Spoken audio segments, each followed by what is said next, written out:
I'm sure many people have heard about the abduction of 14-year-old Elizabeth Smart that took place in Salt Lake City, Utah.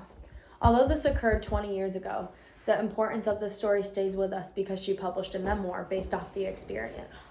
After 9 months of being held hostage, she was free, and free to tell that story. We really go through that experience with Elizabeth through her memoir that was published in 2013 called My Story.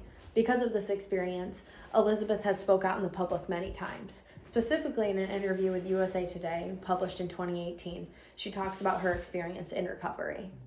Also in an article published by My Hero in 2018 also, she explains what she is doing now as an activist for the sexual abuse community and how she plans to change the world. To start, let's cover how Brian David Mitchell plotted to take Elizabeth Smart. Elizabeth shared with us that during her captivity, Brian Mitchell explained to her that he plotted to take her as soon as he saw her at that shopping mall with her mother.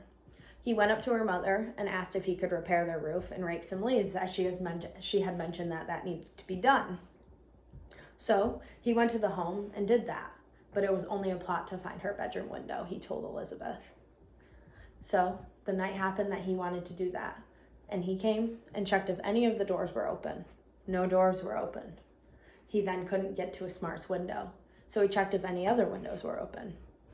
The kitchen oven was slightly cracked, which Smart remembered was from her mother baking a pie earlier that day. So Brian Mitchell entered the house, and he also explained to Smart when she was in captivity, he passed up on her little brother because he passed his room first. He really wanted Smart. Smart and her sister shared a room while she was being abducted. She woke up to her sister next to her, and a dark man whispering, "I have a knife up to your throat. Get up now or I'll kill you and your whole family." Smart, glancing at her sister, subsided the urge to scream in fear. She quietly slipped out of bed with Brian Mitchell, ripping her arm, was brought downstairs, told to put her shoes on, and they left. The night of June 4th, 2012 was the last time 2002 was the last time Elizabeth Smart was seen for 9 months while she was being held hostage. So, what did Elizabeth endure during this?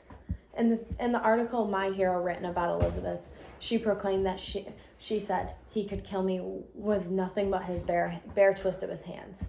This really put an emphasis on how scared Elizabeth was and how bad the abuse was she endured. Smart mentions in her book many times that Mitchell took her to be her newlywed. His old wed was Wanda Breeze, who also took place in the abuse with Elizabeth. But duties of this being newlywed was sexual pleasure, which meant Elizabeth got raped multiple times a day, the whole time of her captivity. Since they were homeless, Brian Mitchell and Wanda created a home for them deep in the woods that was hundreds of miles away. However, a lot of miles were also included on their trips to villages to take things because they were poor and had no food. On top of all of this, Smart was made to keep her identity a secret with the public, knowing that her saying anything would result in her being killed. Smart eventually was recognized by a bystander in a restaurant, which resulted in her being returned to her family, and Wanda and Brian Mitchell going to jail. In an interview with USA Today, Smart was asked, do you ever think, how on earth did this happen to me and why? Smart answers, for a long time, this was a big question. The whole time I was kidnapped, I wondered, why did this happen to me? I never did anything to deserve this. Today, I don't feel sorry for myself anymore. I don't question why this happened to me. I've accepted it, and I've gotten to a point in my life it altered the direction of my life, and I'm moving forward with it. I believe this response really shows how Smart is on a full healing track and wants to make the best of her life out of captivity. According to the My Hero article written about Smart, she has created a foundation to help people. It is called the Elizabeth Smart Foundation and fights for the rights of victims of sexual assault, something that she endured during her captivity quite often. This also says something about Elizabeth Smart's character. She could have steered away from the public eye and not have done anything, but instead she wants to be an activist for this community. Elizabeth Smart has not shed away from the public eye and is taking sexual assault help to another level. Now, I know if you have a heart like me, that was a heart-wrenching story. This is a very dark, depressive story,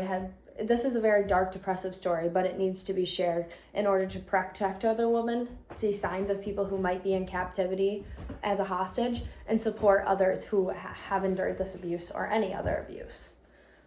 Unfortunately, Elizabeth Smart hasn't endured that abuse, but has turned this dark thing into something positive by trying to help other victims who may have similar stories as her.